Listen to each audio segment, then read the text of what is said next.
श्रद्धा मूर्ति माताओं, धर्म प्रेमी सज्जनों,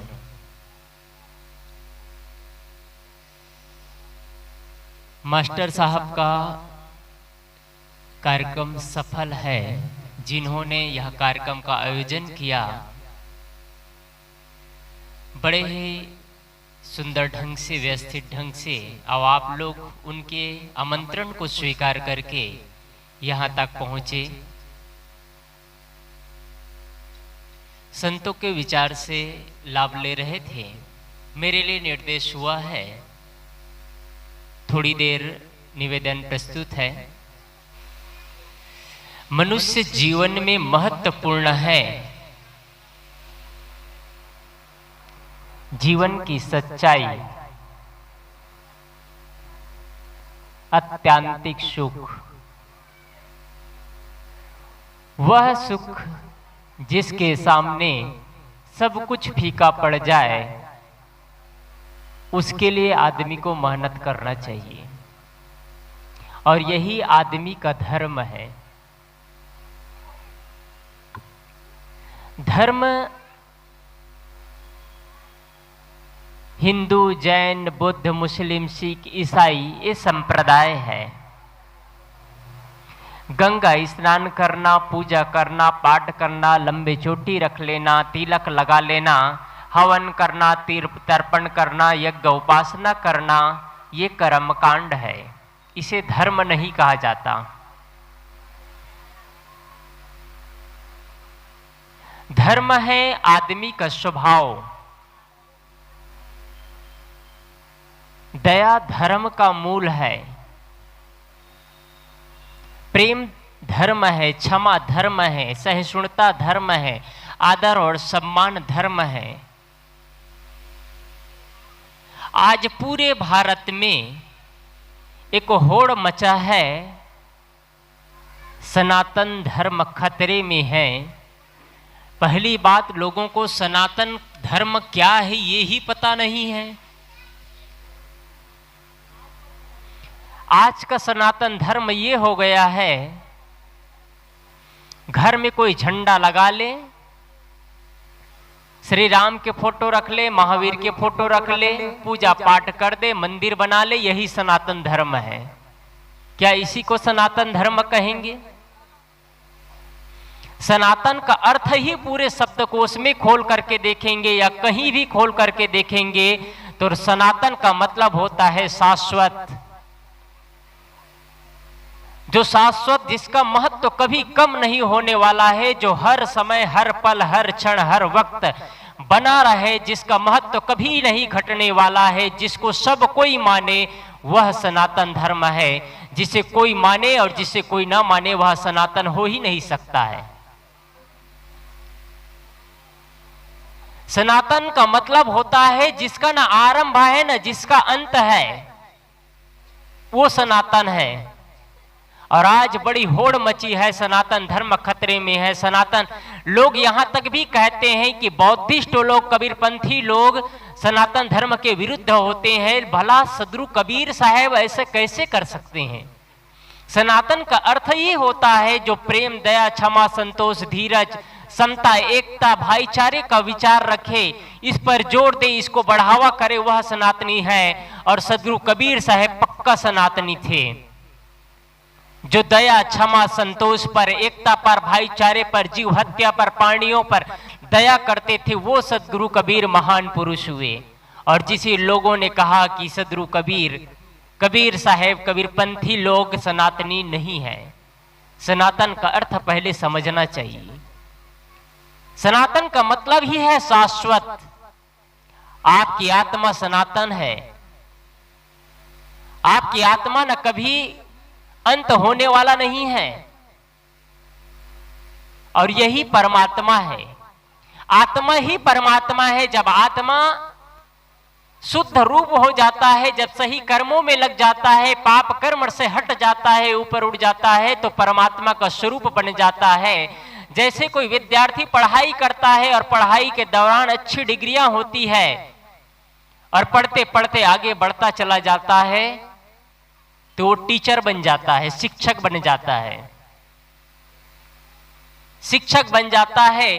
जैसे घर में कोई बहू आती है और कुछ वर्षों में एक माँ बन जाती है, वैसे ही उसका दूसरा रूप है, कहना चाहिए एक शुद्ध रूप है। ये एक उदाहरण बताया मैंने, आत्मा ही परमात्मा है।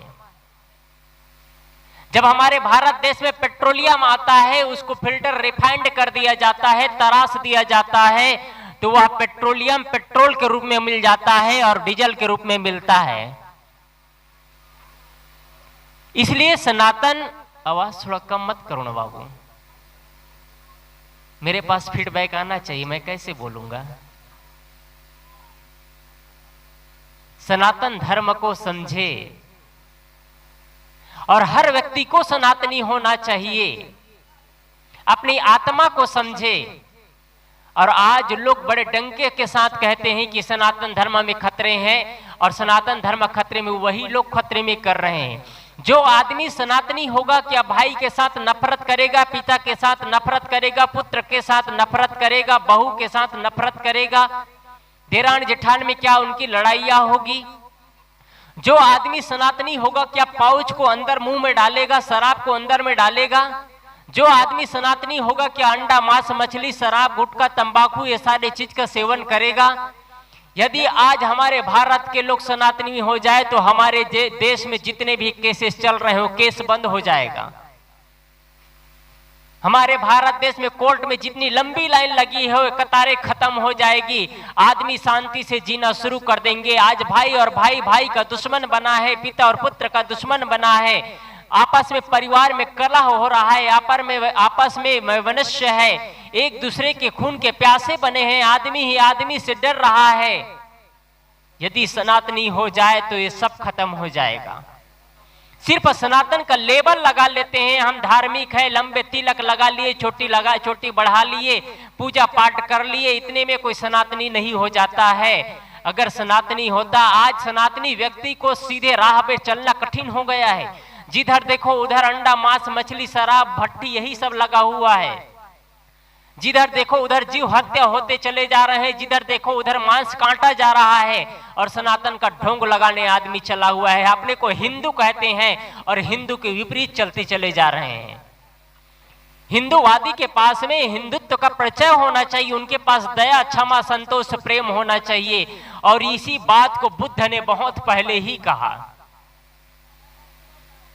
बुद्ध ने इन सारे विषयों पर बहुत पहले जोर डाला, और जिस समय बुद्ध थे उस समय बुद्ध के विचारों से पूरा आम जनता प्रभावित थे, और बुद्ध के पीछे पीछे हजारों लोग चलते थे, हजारों भिक्षु बुद्ध के पीछे चलते थे, और पूरा भारत बुद्धमय बन चुका था। आज हमारे भारत देश को धर्म प्रधान देश सिर्फ भगवान बुद्ध की वजह से कहते हैं।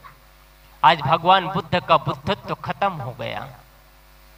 लोगों ने इस तरह से तहस नहस किया कि आज भगवान बुद्ध के मानने वाले नहीं रह गए, बुद्ध को किनारे करते चले गए। भगवान बुद्ध के जाने के बाद बौद्धिस्टों ने भगवान बुद्ध की ऊंची मूर्तियां बनाना शुरू किया। राजाओं से, महाराजाओं से पैसा लेते और ऊंची मूर्तियां बनाते, और सिर्फ मूर्तियां स्थापित करते चले गए। भगवान बुद्ध की ज्ञान, साधना, ध्यान, तपस्या, वैराग्य की जो दृढ़ता थी वो खत्म होते चला गया, और सिर्फ मूर्तियां बनाते, अंडा, मांस, मछली का सेवन भी करना शुरू कर दिए। भगवान बुद्ध की तपस्या और त्याग और साधना खत्म होते चला गया। बौद्धिस्ट लोग, कुछ लोग आज भी मांस खाते हैं। कहां चले गए भगवान बुद्ध की बुद्धत्व? भगवान बुद्ध ने जो अलख जगाया था पूरे भारत में ही नहीं, ना जाने कितने देशों में भगवान बुद्ध का अलग जगह था। जिधर भगवान बुद्ध चलते उधर बुद्धत्व की भिक्षुओं की भीड़ होड़ मच जाती थी। आज भगवान बुद्ध की सिर्फ पुस्तकें और ज्ञान आचरण कुछ लोग हासिल कर पा रहे हैं, बाकी तो सब दुनिया को तबाह करने में लगे हैं, सनातन धर्म को बर्बाद करने में लगे हैं। सब असनातनी होते चले जा रहे हैं, सनातनी है ये ही नहीं। और लोग कहते हैं हम सनातनी हैं, सनातनी का लेबल लगा रहे हैं, बस जीवन में कोई आचरण नहीं हो पा रहा है। जीवन घर को नरक का द्वार बनाते चले जा रहे हैं। घर को पूरा कहना चाहिए महाभारत युद्ध चल रहा है। हर घर में, हर घर में महाभारत युद्ध चल रहा है। आज कोई आपके इसी गांव में, बिदौली ग्राम में कोई बिरला घर होगा जिस घर में कोई अंडा मांस मछली का सेवन नहीं करता है, न शराब पीता है, न गुटखा खाता है, न तंबाकू खाता है। कोई बिरला घर होगा, और पर भी सनातन का लेबल लगाए बैठे हुए हैं। कौन से सनातन धर्म को अपना रहे हैं? श्री राम के उपासक हो गए, श्री राम का लेबल लगा लिए, बन गए सनातनी। होड़ मचा हुआ है, धर्म के नाम पर आदमी को काटा जा रहा है, धर्म के नाम पर लड़ाइयां होती चली जा रही है, हो गए सनातनी। धर्म के नाम पर इतना अत्याचार और इतना अन्याय होता है, उतना किसी नाम पर नहीं होता है। धर्म के नाम पर इतना लूटा जाता है, धर्म के नाम पर व्यास गद्दी में बैठ करके लोग इतने झूठ बोलते हैं, उतना कोई आदमी झूठ नहीं बोलता है। हो गए सनातनी, धर्म का पूरा नक्शा ही बदल दिया। सिर्फ धर्म के लेबल लगाते चले गए और जीवन नरक का द्वार बनता चला गया। आप सभी से निवेदन करूंगा कि आप धर्म को ग्रहण करिए, धर्म के अनुसार जीवन को जिए, अपने को धार्मिक बनाइए, अधर्म के रास्ते पर मत चलिए।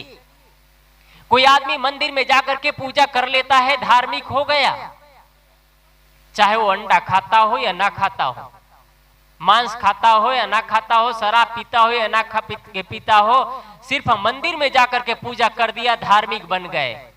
ये धार्मिकता काम नहीं आने वाला है। इस ऐसे सनातन धर्म की जरूरत नहीं है जिसमें मानवता का ह्रास होता चला जाए, जिसमें मानव आदमी ही आदमी से डरता चला जाए, जिसमें हिंसा बढ़ती चले जाए। आज से कुछ वर्ष पहले सूने रास्ते पर कोई भी व्यक्ति चल सकता था, आज धर्म, सनातन धर्म बढ़ता चला गया, भगवान की पूजा बढ़ती चली गई, श्री राम का जयकारा लगता चला गया। लेकिन आज आदमी इतना डरा है कि आदमी सुने रास्ते पर नहीं चल सकता है, सुने रास्ते पर नहीं चल सकता।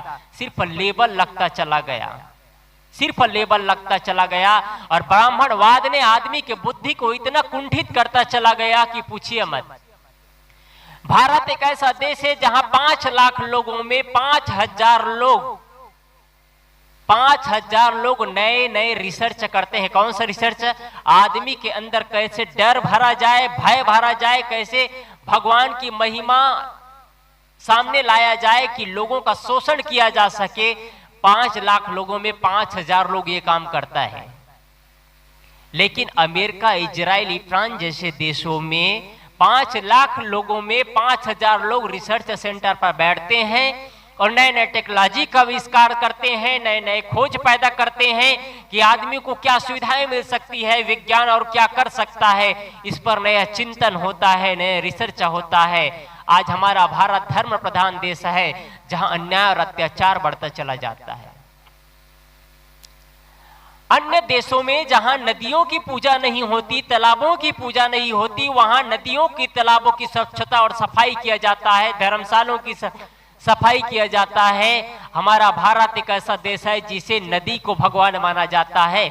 उसी नदी में टट्टी पेशाब करते हैं, उसी नदी में कचड़े फेंकते हैं। और जिस भारत देश में गंगा नदी को पवित्र नदी माना जाता है, जिस पवित्र नदी के पानी को पी करके आदमी अमर माना जाता है, स्वर्ग की सीढ़ी दिखती है, उस नदी के बात ही क्या कहना है।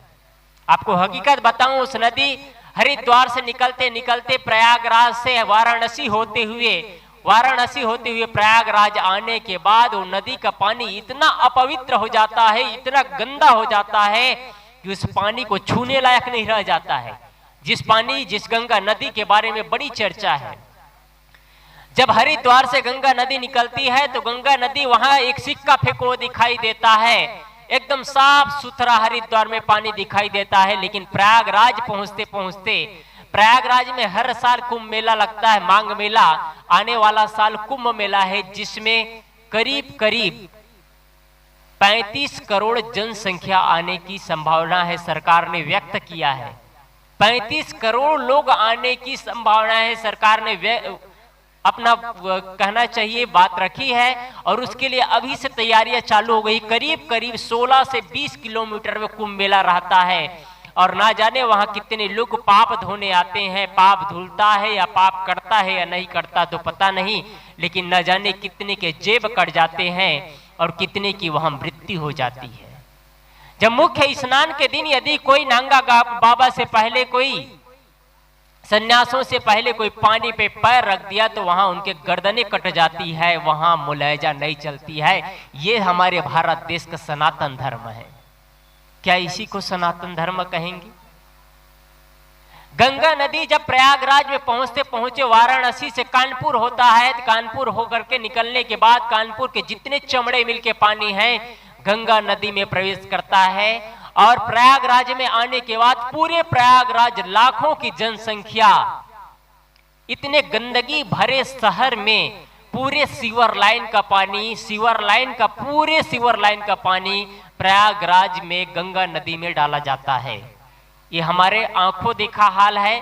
हमारे प्रयागराज में आश्रम है, आश्रम से जस्ट लगा हुआ पीछे एक सीवर लाइन है। सीवर लाइन में फिल्टर लगाया गया है जहां सिर्फ कचड़े को फिल्टर किया जाता है, पानी फिल्टर नहीं होता, सिर्फ कचड़े को छाना जाता है और पूरा सीवर लाइन का पानी गंगा नदी में जाता है।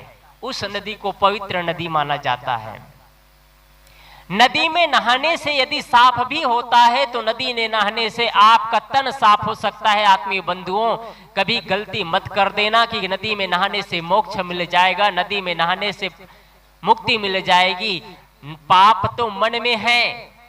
नदी में पानी में सिर्फ शरीर पवित्र हो सकता है, मन को धोने के लिए साधना चाहिए, सत्संग चाहिए, शुद्धाई चाहिए, संतों का सानिध्य चाहिए, भगवान बुद्ध, महावीर, ईसा, मोहम्मद, कृष्ण, राम, कबीर जैसे महापुरुषों का संग चाहिए। और जब आपके जीवन में ये चीज नहीं होगा तो कौन सा सनातन धर्म है?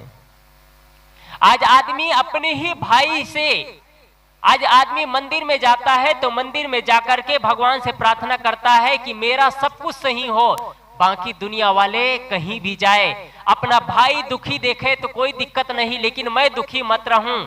मेरे पड़ोसी दुखी रहे कोई दिक्कत नहीं, लेकिन मैं दुखी ना रहूं। आज सनातनी लोगों का यही स्थिति है। सनातन का अर्थ ही बदल दिए, सनातन का परिभाषाएं ही बदल गए। सनातन धर्म की बड़ी होड़ मची हुई है, बड़ी होड़ मची हुई है। और आज सनातनी लोग इतना अपने भगवान में मस्त है कि जो असली भगवान है वो भगवान को भूल गए। जो असली भगवान है उस भगवान को भूल गए। भगवान कहाँ है उसको भी नहीं जान पाए। आज आदमी जिस भगवान की पूजा कर रहे हैं वो भगवान से कहीं ज्यादा महत्वपूर्ण जिंदा भगवान आपके घर में, उस भगवान की पूजा है। कितने लोग अपने माता पिता की पूजा करते हैं, कितने लोग अपने माता पिता की पूजा करते हैं। मंदिर में जाकर के एक मूर्ति के सामने नाक रगड़ना नहीं भूलते हैं। आपकी श्रद्धा है, पूजा करिए, लेकिन ये कटु शब्द इसलिए कहना पड़ रहा है मुझे क्योंकि माता पिता के सामने माता पिता को डंडा दिखाते हैं, माता पिता को वृद्ध आश्रम में भेजते हैं, माता पिता को अपमानित करते हैं, माता पिता को भोजन के लिए तरसाते हैं और मूर्ति के पास जाकर के भगवान समझ करके पत्थर की मूर्ति के पास नाक रगड़ना तो ही हुआ ना। जो असली भगवान को बहिष्कृत करते हैं, उस मंदिर में बैठे भगवान को पूजा की जरूरत है, उससे कहीं लाख गुना ज्यादा जरूरत है घर में बैठे भगवान की पूजा को। क्या आप उस भगवान की पूजा करते हैं? आपके घर में कभी उस भगवान की पूजा नहीं होती है, कभी उस भगवान की वंदना अर्चना नहीं करते हैं, पर भी आप सनातनी बने हैं, सनातनी बने हैं। और सनातनी हिंदू, अपने को हिंदू, जितने हिंदूवादी है अपने को सनातनी कहते हैं। लेकिन आप देख लीजिए जितने भारत देश में जितने पोल्ट्री फार्म चल रहे हैं, हिंदू लोग चला रहे हैं पोल्ट्री फार्म। जितने जगह मांस काटे जा रहे हैं, हिंदू लोग मांस काट रहे हैं, पर भी सनातनी बने हुए हैं। शराब भट्टी ठेके में बिकता है। आपके बिहार के अलावा अन्य प्रदेशों में हिंदू लोग ही लेते हैं शराब भट्टी का ठेका, पर भी सनातनी है। मां को मां की दर्जा नहीं दे रहे हैं, पर भी सनातनी है। पिता को पिता का दर्जा नहीं दे रहे हैं, पर भी सनातनी है।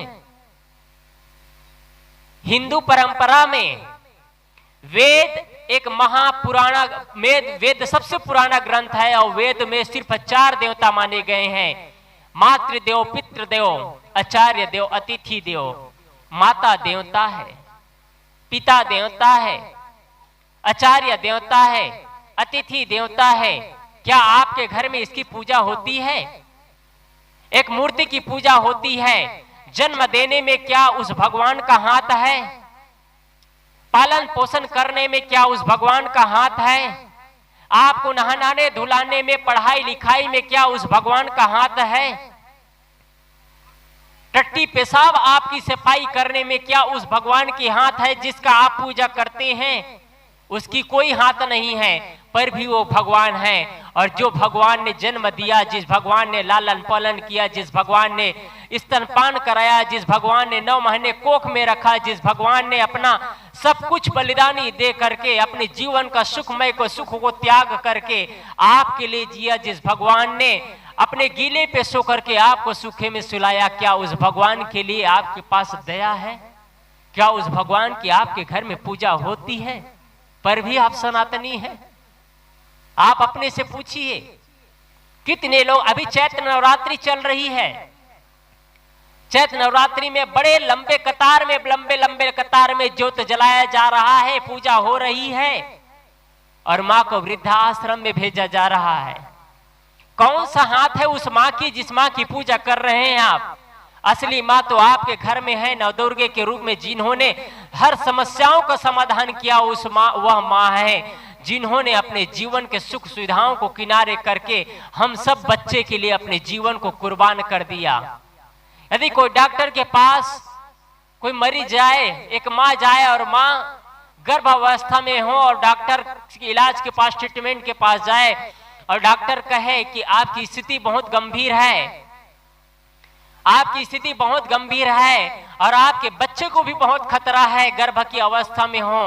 डॉक्टर कहे आप में से 2 बच्चे आप हो, आपके बच्चे हैं, इसमें एक ही परिणाम होगा, या तो आप बच सकते हैं या तो आपके बच्चे बचेंगे।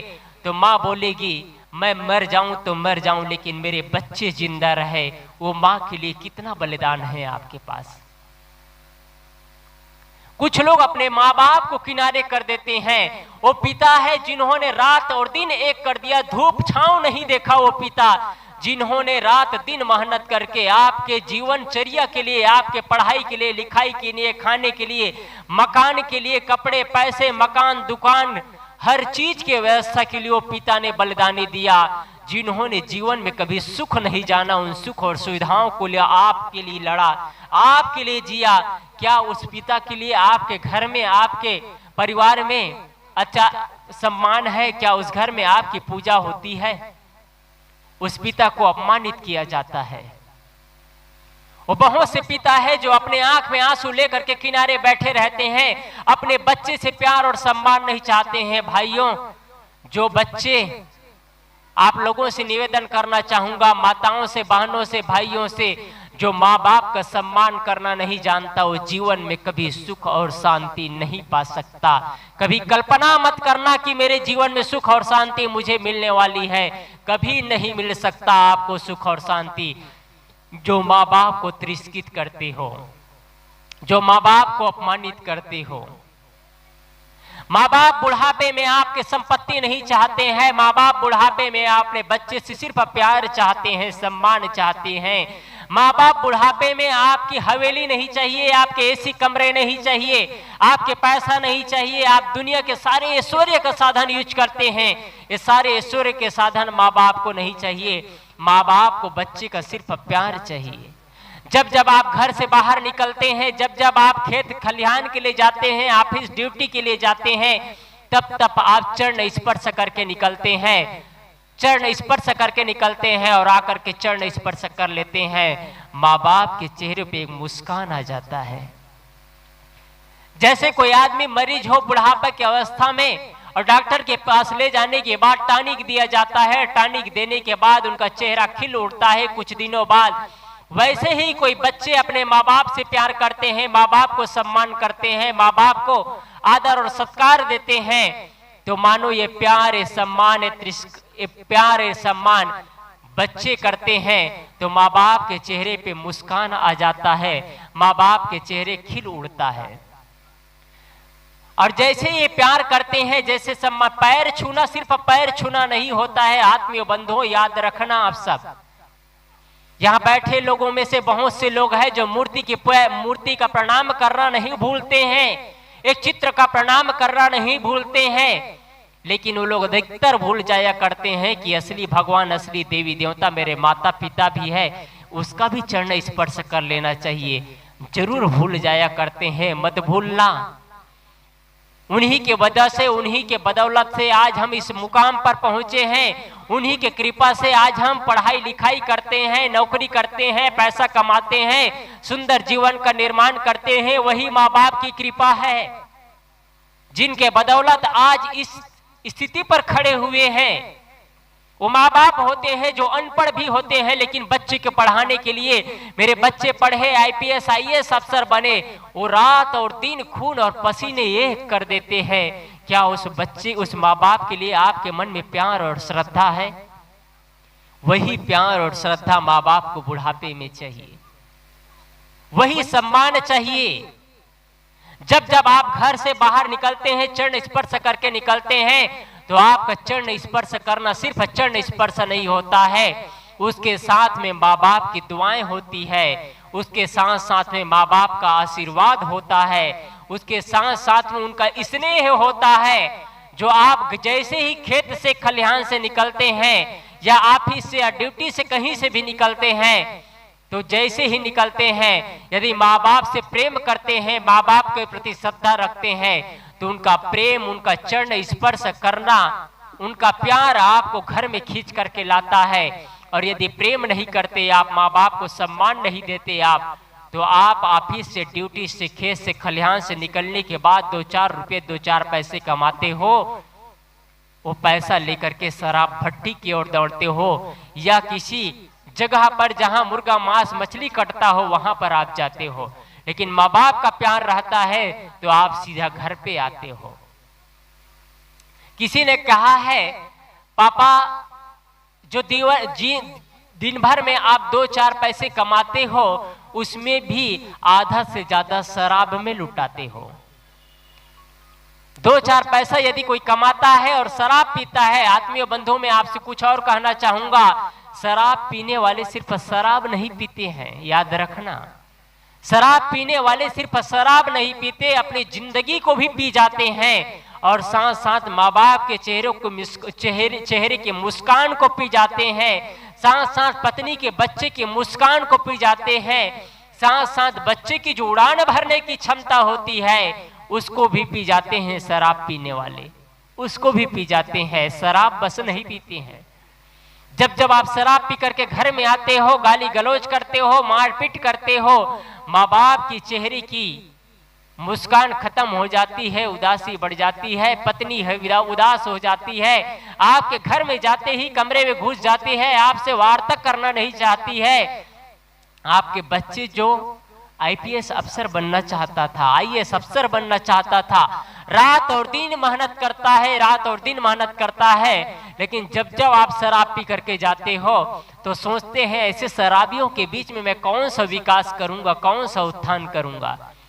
जो उनकी उड़ान भरने की क्षमता होती है, वो बच्चे सोचते हैं मैं कुछ करूं।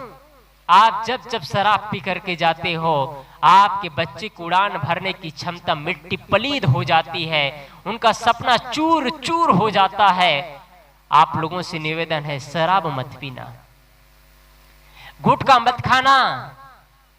यदि आप सनातनी हो तो गुटखा आपके मुख में नहीं जाएगा, ये जहर का प्याला है, जहर को आप अंदर नहीं डालेंगे। आप सनातनी हैं तो आपका मुख पवित्र होगा, आपका मुख में सही शब्दों का उच्चारण होगा, आपके बच्चे आपके चरण स्पर्श करेंगे तो आप मुस्कुराते हुए, आपके दांतों में उजलापन होगा, आप बड़े प्यार से, स्नेह से, सम्मान के साथ अपने बच्चे को आशीर्वाद देंगे। और यदि आप सनातनी नहीं है तो मुख में जहर भरे रहेंगे और आपके बच्चे आपका चरण स्पर्श करेंगे, इधर मुंह में लाल लाल गलगला भी रहेंगे, इधर आशीर्वाद भी देते रहेंगे। कौन सा आशीर्वाद देंगे आप? कुछ माताएं गुटखा भरी रहती है मुख में, भर लो जितना, बनेगा पेट में एक गोला, निकलेगा जिस दिन ऑपरेशन से तब लगेगा मुझे नहीं गुटखा खाना, मुझे गुड़ाखू नहीं खाना चाहिए था। कुछ लोग गुड़ाखू डालते हैं मुंह में। सनातनी बनिए आप लोग। सनातन का लेबल लगाने से कोई सनातनी नहीं होता है। इसलिए माता और पिता का सम्मान करना मत भूलिए। माता और पिता जब जब आप मैं फिर से कहूं उस बात को, जब जब आप चरण स्पर्श करते हैं, ऑफिस से, खेत से, ड्यूटी से, कहीं से भी आकर के पूछ लेते हैं माँ को, पिता को तबीयत कैसे है, भोजन किए या नहीं किए, बैठ करके 2 मिनट 5 मिनट उनसे प्रेम से वार्ता कर लेते हैं, बात कर लेते हैं, आपके माता पिता के चेहरों पे मुस्कान आ जाता है। आज भी मेरे बच्चे मेरे से प्यार करते हैं, आज भी मेरे बच्चे मेरे सम्मान करते हैं, आज भी मेरे बच्चे मेरे करीब है, मेरा कहा मानते हैं और मेरे बताए हुए मार्ग पर चल रहे हैं।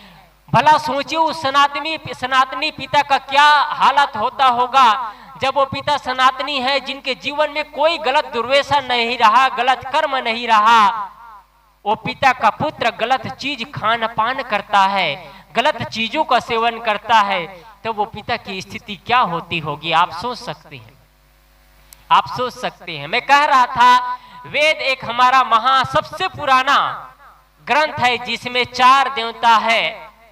मातृदेव, पितृदेव, माता देवता है। आप उसकी पूजा करिए, उसकी वंदना करिए।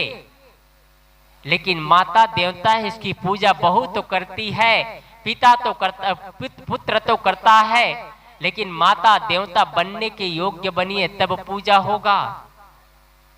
हम सास बन गए तो हमारी पूजा होगी, ये कभी भूल जाना।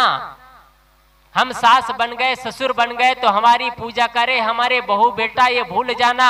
आपकी कर्मा आपकी पूजा कराएगा। यदि आपका स्वभाव सुंदर है, आपकी वाणी में मिठास है, आपके मुख में जहर नहीं अमृत घुलता है, आप मधुकर प्रियकर हितकर वाणी बोलते हैं, अपने बच्चों से प्रेम करते हैं, बेटे से प्रेम करते हैं, बहू से प्रेम करते हैं, बहू को सम्मान देते हैं, तो आपके बहू बेटे आपको सम्मान देंगे।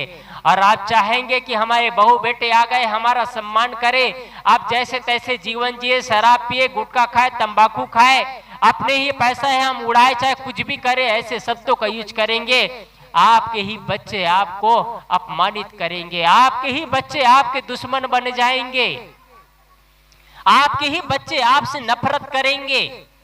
आज अपना ही पुत्र दुश्मन बना हुआ है, अपने ही परिवार के लोग अप्रिय लग रहे हैं, अपने ही पराये नजर आ रहे हैं। आज पिता और पुत्र का नहीं बन रहा है, सास और बहू का नहीं बन रहा है। आज अपने ही परिवार विखंडित होता चला जा रहा है, भाई और भाई का दुश्मन बना हुआ है, देरान और जेठान एक दूसरे का दुश्मन बने हुए हैं, सास और बहू एक दूसरे का दुश्मन बने हैं। सास और बहू में माँ और बेटी का रिश्ता होना चाहिए, तो माँ और बेटी का रिश्ता तो कट गया है, सास और बहू में सांप और न्योले का टक्कर चल रहा है। कैसा जीवन जीते हैं। वो बेटी आपकी काम नहीं आएगी जो दूर चली गई है, जिसको आपने 25 साल तक के सीना में लगा करके रखा था, लेकिन वो बेटी दूर चली गई। और कभी आएगी आपकी तबीयत खराब होने पर, आपकी विषम परिस्थिति पर कभी आएगी आपकी बेटी, लेकिन आएगी तो 2 दिन रहेगी, 4 दिन रहेगी, 6 दिन रहेगी, 7वें दिन बोलेगी माँ मैं नहीं रुक सकती, मैं जा रही हूँ, क्योंकि मेरे घर में बहुत काम पड़े हैं, मेरे घर में खेती का काम है, गेहूं की कटाई चल रही है, मैं छोड़ करके आई थी, मैं नहीं रुक सकती। माँ वो बेटी आपकी काम आएगी, वो बहू आपके काम आएगी, आपके मरते दम तक आपकी बहू आपके साथ रहेगी। इसलिए मैं कहा करता हूं आपकी बेटी तो आपकी ही बेटी है। जिस दिन बहू को एहसास हो जाए कि सच में असली मेरे माता पिता मेरे सास ससुर है, उस दिन आप एक सास ससुर ही नहीं एक माँ हो जाती है। उस दिन आप एक सास ससुर नहीं एक माँ हो जाती है। एक उदाहरण बताऊं मैं, हकीकत घटना। एक नए घर में अपने बेटे की शादी करती है माँ, और बेटे के शादी करने के बाद में घर में बहू आती है, और बहू आने के बाद में कुछ 2-3 दिन बाद सब घर के परिवार के सारे रिश्ते नाते चले जाते हैं। उसके बाद में बहू से माँ बोलती है, सासू माँ बोलती है, बेटी ये हमारे घर के कुछ ही दूर में एक मंदिर है, तुम सुबह उठ लेना कल और कल उठ करके स्नान कर लेना, सुबह से तैयार हो जाना, मंदिर जाना है, पूजा की थाली ले लेना, पूजा की थाली लेकर के चलना।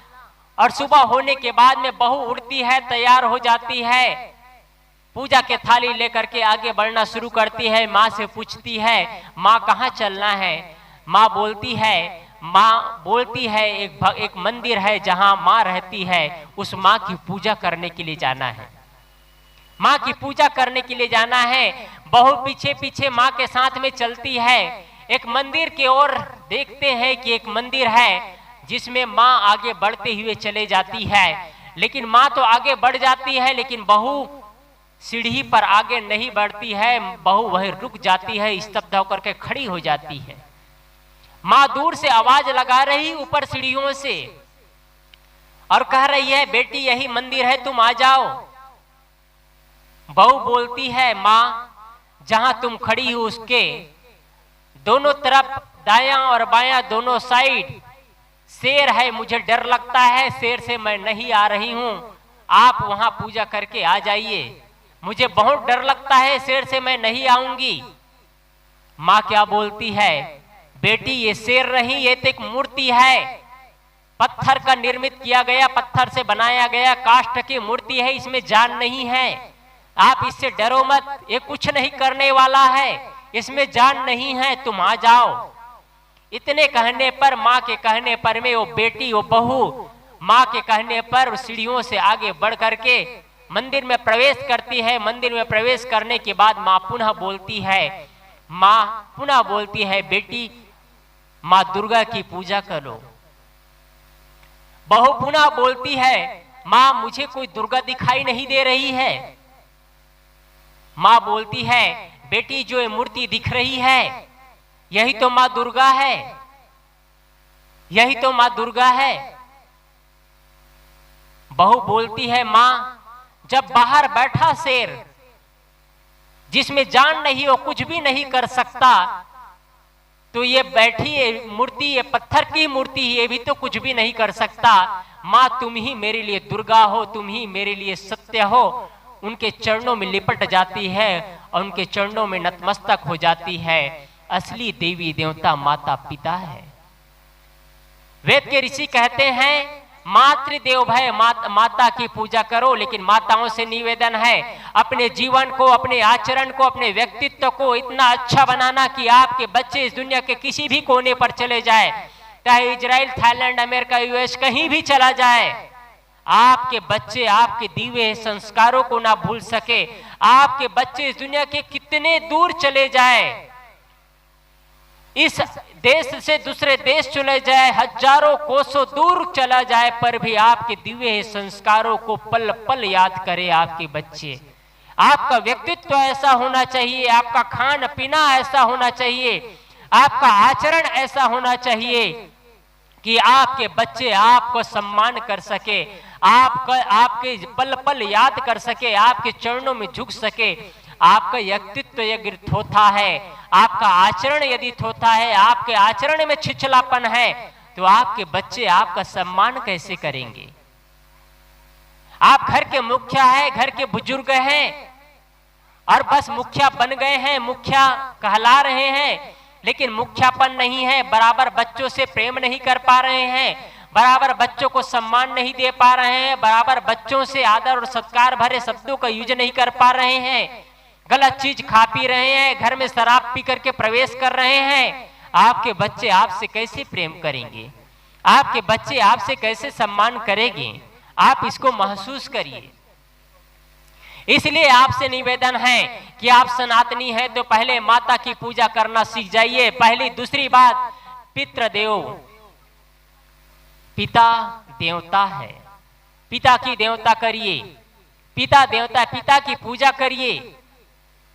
पिता वही है जिन्होंने अपने जीवन को कुर्बान में दे दिया और रात दिन एक करके आपके लिए किया। तीसरे बात, आचार्य देवता है,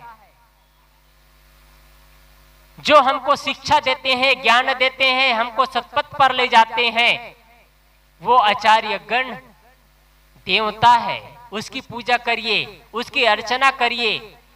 इसीलिए किसी ने कहा है, भारत चला जात पताल में यदि संत गुरुजन नहीं होते। और यही संत गुरुजनों की वजह से भारत देश को धर्म की उपाधि मिली। यही भगवान बुद्ध के वजह से भारत देश को धर्म प्रधान देश कहा गया। चौथा देवता है अतिथि देवता। आज मास्टर साहब के लिए इतने अतिथि देवता के रूप में आए हैं। मास्टर साहब सबके लिए बैठने की व्यवस्था किए हैं, सुंदर रूप से सभी के लिए भोजन की व्यवस्था किए हैं। अतिथि देवता है, अतिथि का सम्मान करिए। अतिथि वो होते हैं जो हमें सही दिशा दिखाते हैं, इसलिए अतिथि देवता है। इसलिए आप सभी से निवेदन करना चाहूंगा कि आप अपने जीवन में यदि सनातनी हैं तो सनातन धर्म का पालन करिए और कर्म कांड और पाखंड से बच करके रहिए। कर्म कांड और पाखंड, आज भारत देश में कर्म कांड और पाखंड बढ़ता चला जा रहा है। धर्म के लेबल लगाते चले जा रहे हैं, ब्राह्मणवाद फैलता चला जा रहा है। ब्राह्मणों ने आदमी के अंदर इतना डर भरते चले गए। आप घर में बच्चे पैदा कर सकते हैं लेकिन बच्चे का नाम नहीं रख सकते।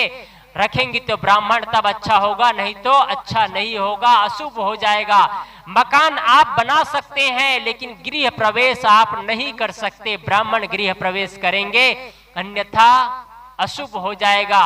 आप अपने लड़के के लिए लड़की ढूंढ सकते हैं, लड़की के लिए लड़का ढूंढ सकते हैं, लेकिन विवाह का रस्म आप पूरा नहीं कर सकते। करेंगे तो ब्राह्मण करेंगे। ब्राह्मणों ने इतना डर भरा आदमी के अंदर, ये ब्राह्मणवाद। ब्राह्मणवाद पूज्य प्रिय शील गुण हीना। पूज्य है, प्रिय है, लेकिन शील गुण से भ्रष्ट है, पर भी योग्य है, पर भी योग्य है। ब्राह्मण है लेकिन मदिरा पी रहे हैं, चलेगा। ब्राह्मण है लेकिन मांस खा रहे हैं, चलेगा। मनुस्मृति में लिखा गया है कि ब्राह्मण कुछ भी करे पर भी उनकी पूजा और अर्चना करना चाहिए। ये ब्राह्मणवाद इतना घोर नरक है और भगवान बुद्ध ने इसका करारा जवाब दिया। भगवान बुद्ध ने इसे तोड़ने का प्रयास किया। आज हमारा धर्म अन्याय और अत्याचार में डूबता चला जा रहा है। आदमी कर्मकांड और पाखंड, अंधविश्वास और चमत्कार में बढ़ता चला जा रहा है। बच्चे सही पैदा हो रहे हैं लेकिन बच्चे को कमजोर बनाता चला जा रहा है अंधविश्वास और चमत्कार। बच्चे पैदा सही हो रहे हैं लेकिन बच्चे पैदा ही उनको कमजोर बनाया जाता है। या तो गले में ताबीज या पैरों में धागा बांध देने के बाद बच्चे बीमार नहीं पड़ेंगे। गले में ताबीज पहना देने के बाद बच्चे बीमार नहीं पड़ेंगे, लाइसेंस मिल गया। कितना कर्मकांड। आपको अपने कर्मों पर भरोसा नहीं है, आपको अपने लालन पालन पर भरोसा नहीं है, आपको अपने जीवन पर भरोसा नहीं है। आपका 6 फुट का शरीर है, आप गुरु परंपरा से जुड़े हैं, अच्छे लोगों से जुड़े हैं, धर्म से जुड़े हैं, सनातनी धर्म मानते हैं, लेकिन आपको अपने कर्मों पर भरोसा नहीं है। आपको भरोसा किस पर है? एक लाल अंगूठी पहन लेते हैं, एक छोटे ताबीज पहन लेते हैं, इस पर भरोसा है। आपको अपने कर्मों पर भरोसा नहीं है। आपको कर्मों पर अपने लालन पालन पर भरोसा नहीं है। बच्चे के पैर में काला धागा बांध देते हैं, इस पर भरोसा होता है आपको। बच्चे के पैर में, बच्चे के गले में ताबीज बांध देते हैं, इस पर भरोसा होता है आपको। आपको अपने जीवन पर भरोसा, इतना कमजोर हैं आप लोग? अपने आप से पूछिएगा। जो आदमी कमजोर होगा उनको अपने आप पर भरोसा नहीं होगा, और जो अपने आप पर भरोसा करेगा उनको ताबीज की जरूरत नहीं, काले धागे की जरूरत नहीं, अंगूठी की जरूरत नहीं, तंत्र और मंत्र की जरूरत नहीं है। एक आदमी जयपुर शहर में एक बार गए थे हम लोग, आज से 15 साल पहले गुरुजी के साथ, संत समाज के साथ हम लोग गए। सुंदर मकान का निर्माण किया गया था और मकान करीब 80 लाख रुपए के लागत से मकान बनाया गया था। मकान तो सुंदर बना था, पूरा मकान चमक रहा था, ग्रेनाइट मार्बल लगा था, फॉल सीलिंग लगा था, पूरी पुट्टियां लगा थी, डेकोरेशन लाइटिंग खूब किया गया था। लेकिन मकान में ऊपर, सबसे ऊपर एक पुराना टायर लटका दिया गया था। एक संत ने पूछा, गुरुदेव ने पूछा कि इतना अच्छा मकान तो बनाया गया है लेकिन इसमें पुराना टायर क्यों लटकाया गया है? एक व्यक्ति ने कहा, महाराज साहब, मकान तो अच्छा बना दिया गया है लेकिन मकान में किसी का नजर न लगे, इसलिए इस मकान में पुराना काला टायर लटकाया गया है। संत ने कहा मकान मालिक से कह देना, ये मकान में तो पुराना टायर ही लटकाए हैं, अपने गले में एक नया टायर लटका ले, उनको मौत की नजर नहीं लगने वाली है। क्यों अंधविश्वास और चमत्कार में आप जाते हैं? आप सुंदर मकान का निर्माण करते हैं, मकान के इंजीनियरिंग में उनके टेक्नोलॉजी पर भरोसा नहीं, छड़ सीमेंट सरिया मिट्टी बालू का यूज किया जाता है। और आपका बिहार का ईटा तो लोहा लाट है, उसमें कितना भी हाथ पे मुटका मारते जाओ टूटने वाला नहीं, रोडों पर बिछने वाला ये ईंट है, लेकिन उसके मजबूती पर आपको भरोसा नहीं होता, टेक्नोलॉजी और इंजीनियरिंग पर भरोसा नहीं होता। आप मकान में एक नींबू और मिर्चा टांग देते हैं, बनने के बाद उस पर भरोसा है। अब मकान के अंदर किसी की बीमारियां नहीं होगी, मकान के अंदर किसी की मौत नहीं होगी, मकान के अंदर कोई रोएंगे धोएंगे नहीं, मकान के अंदर कोई लड़ाई झगड़ा नहीं होगी, मकान के अंदर कोई समस्याएं नहीं आएगी। क्यों आप इतना कमजोर बनते हैं? जब आदमी गाड़ी लेता है तो 30 लाख 40 लाख 50 लाख 60 70 80 लाख की गाड़ियां लेता है, उन गाड़ी के टेक्नोलॉजी पर उसके इंजीनियरिंग पर उनको भरोसा नहीं होता है। जब एक गाड़ी का निर्माण किया जाता है, आपने शुरू में मोटरसाइकिल लिया होगा तो मोटरसाइकिल के निर्माण में ना जाने कितने लाखों रुपया लगा होगा एक मोटरसाइकिल के निर्माण में। जब उसकी भूमिका तय किया जाता है, उसका फाउंडेशन तय किया जाता है, प्रथम गाड़ी बनाने में उसकी जो पूरी बॉडी बनाई जाती है, उसका सांचा आकार दिया जाता है, तो सांचा बनाने में प्रथम गाड़ी में न जाने कितने बार उस गाड़ी को चेक किया जाता है, कहीं गाड़ी का ब्रेक फेल ना हो जाए, कहीं गाड़ी का एयर लीक ना हो जाए, कहीं गाड़ी में कोई समस्याएं ना आ जाए, कहीं गाड़ी में दम ना तोड़ दे। आप जिस गाड़ी को लाख रुपए में लेते हैं, उस गाड़ी को बनाने में, पहली गाड़ी बनाने में न जाने कितने करोड़ रुपया लगता है। जब आप 4 व्हीलर लेते हैं, उस गाड़ी को बनाने में न जाने कितने करोड़ रुपए का इन्वेस्ट करते हैं, तब कोई गाड़ी तैयार होता है। लेकिन आपको उसकी टेक्नोलॉजी और उसकी इंजीनियरिंग पर भरोसा नहीं होता। आप उस गाड़ी में एक लाल चुनरी बांध लेते हैं, उस पर भरोसा होता है। आदमी की बुद्धि कैसी मारी गई, आदमी की बुद्धि कैसी मारी गई। आत्मीय बंधुओं, आपके बच्चे, इसलिए मैं निवेदन करना चाह रहा हूं, आपके बच्चे सही पैदा हो रहे हैं, लेकिन आप अपने बच्चे को लूले और अपंग बनाते चले जा रहे हैं। आप लोगों से निवेदन है, आपने बच्चे को जन्म दिया है, आप बच्चे को सही संस्कार दीजिए, बच्चे को सही शिक्षा दीजिए, बच्चे को सनातनी बनाइए, असनातनी मत बनाइए। बच्चे जाकर के मुर्गे के दुकान पे खड़े हो, अंडा मांस मछली शराब गुटखा तंबाकू चरस इसी का सेवन करे। आज जिधर जाओ आंख मूंदना पड़ता है, नाक में पट्टी लगाना पड़ता है। आज अन्याय और अत्याचार बढ़ता चला जा रहा है। आज आदमी के खून के प्यासे बने हुए हैं। जिधर जाओ गलियों में मांस कटता चला जा रहा है। आंख खोल करके देखने की आदमी की हिम्मत नहीं हो रही है सही लोगों की, अब पर भी सनातन का बोलबाला चल रहा है। इसलिए निवेदन है कि आप अपने बच्चे को सही संस्कार दीजिए। आज हर माँ बाप अपने बच्चे से कहते हैं कि मेरे बच्चे मेरे कहा नहीं मानता, पड़ोसी से, इनसे उनसे, रिश्ते वालों से कहते हैं मेरे बच्चे कहा नहीं मानते। मैं आप लोगों से पूछता हूं कि आपने कब सिखाया है कि आपके बच्चे आपका कहा माने? आपने तो सिखाया ही नहीं है। आपने कब सिखाया है? आपने पैसा कैसे कमाना है ये सिखाया, आपने नौकरी कैसे करना ये सिखाया, आपने मकान कैसे बनाना ये सिखाया, आपने गाड़ी कैसे चलाना ये सिखाया, आपने मोबाइल कैसे चलाना ये भी सिखाया, आपने पढ़ना लिखना कैसे करना ये सब चीज सिखाए। आपने कब सिखाया है कि प्रेम से जीवन को कैसे जीना चाहिए?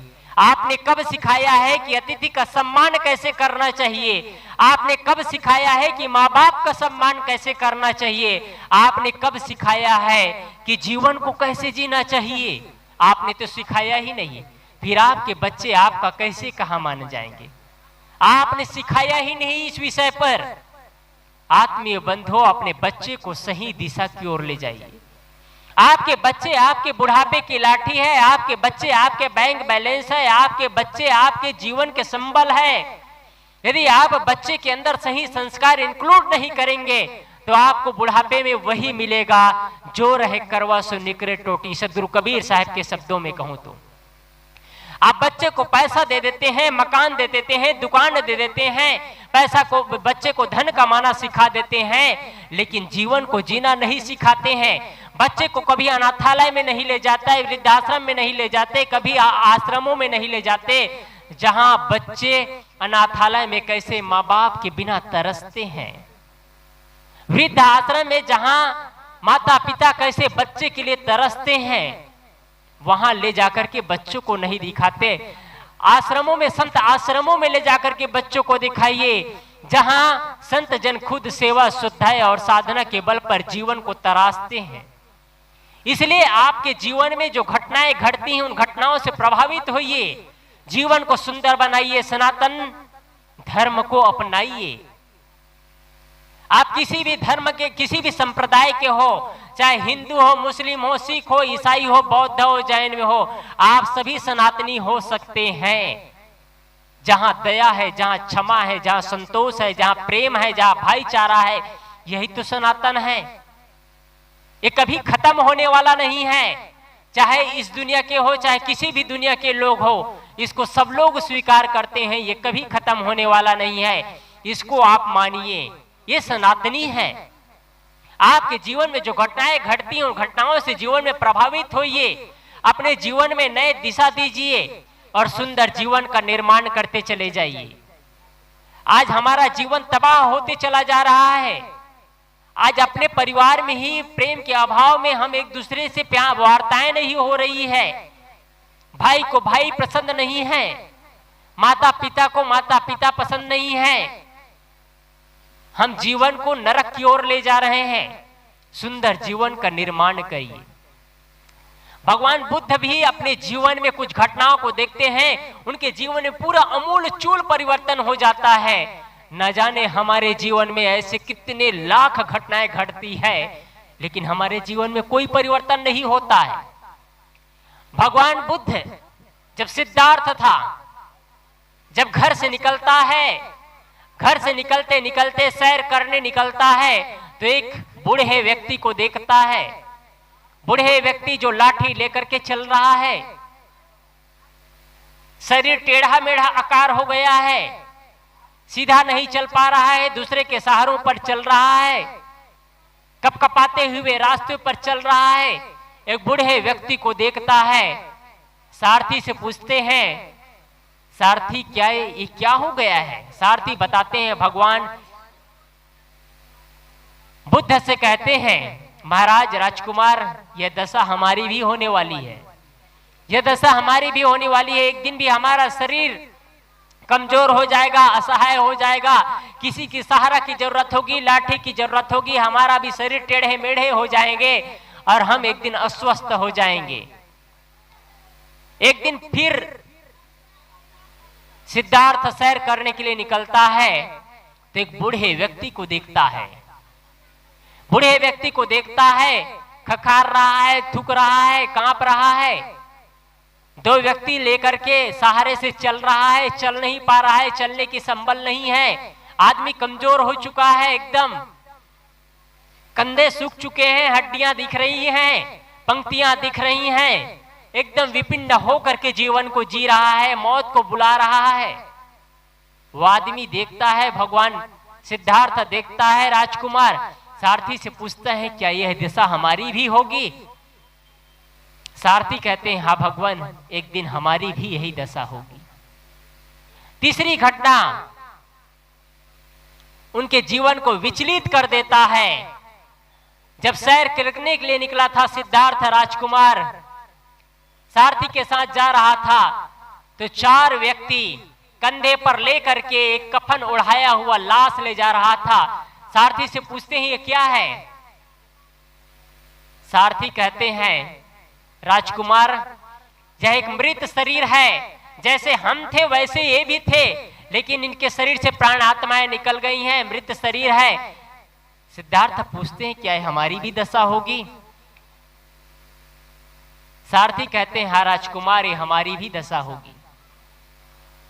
चार लोग कांधे पे उठा करके ले जा रहे हैं, राम नाम का सत्य बोला जा रहा है, राम नाम सत्य है, राम नाम सत्य है। कुछ लोग रो रहे हैं, कुछ लोग अपने सीना को ठोक रहे हैं, कुछ लोग अपने बाल नोच रहे हैं, आंखों में आंसुएं आ रही है।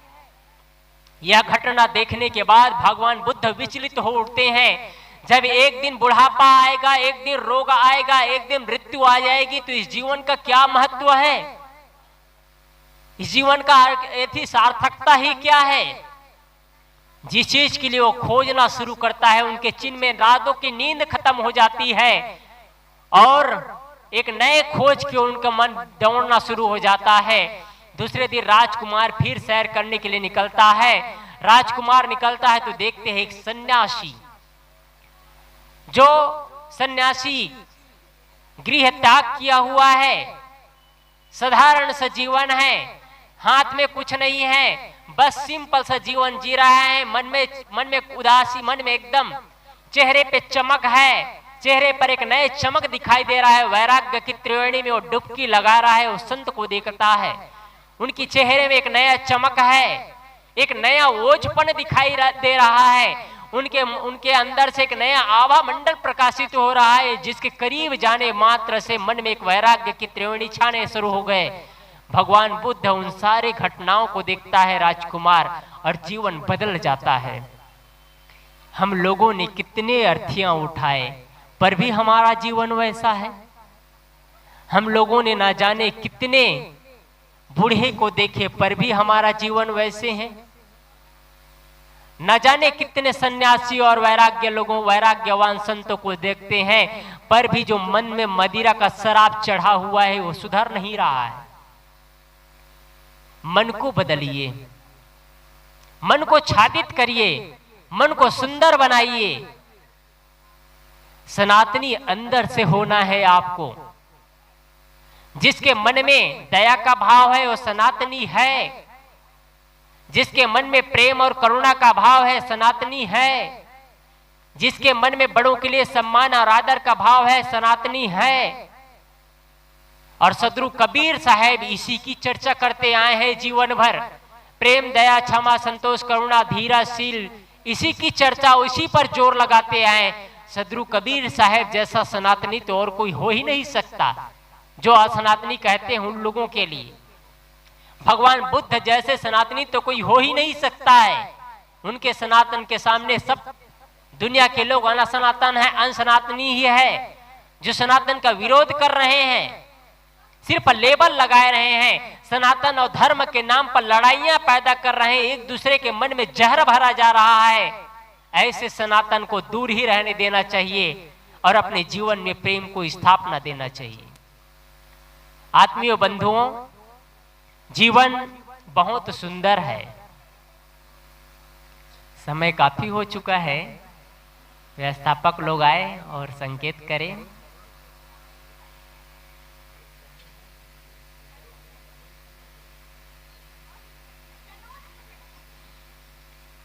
जीवन सुंदर है, सुंदर जीवन का निर्माण करें। माँ बाप की आंखों में आंसू नहीं आना चाहिए। आप लोग यहाँ से ही लेकर के जाइए, माँ बाप का सम्मान करना सीखिए, आप सनातनी हो जाएंगे।